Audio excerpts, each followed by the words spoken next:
Hey guys, if you wanna create a custom schedule in Dynasty mode, it's a really simple process. Once you're inside your Dynasty, go to the custom schedules option. Here you will see your team schedule for the current season.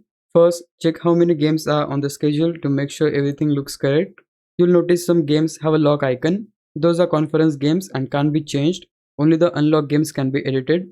For example, if you have a 12 game schedule with 8 conference games, you'll be able to change the remaining 4 non-conference matchups. If you just wanna swap a game from home to away or vice versa, move across using the analog stick. To replace an opponent, highlight the game and press X on PlayStation and A on Xbox. You'll see a list of teams available for that week. Select the team you want, confirm it, and choose whether the game is home or away. Keep in mind that you can only schedule teams that have a bye week during that week. If they're already playing someone else, they won't be available. Once you're done, simply back out of the menu, and that's how you can customize your schedule in Dynasty mode in College Football 27. Hope this video helped you out. If it did, please leave a like and subscribe my channel. Thanks for watching.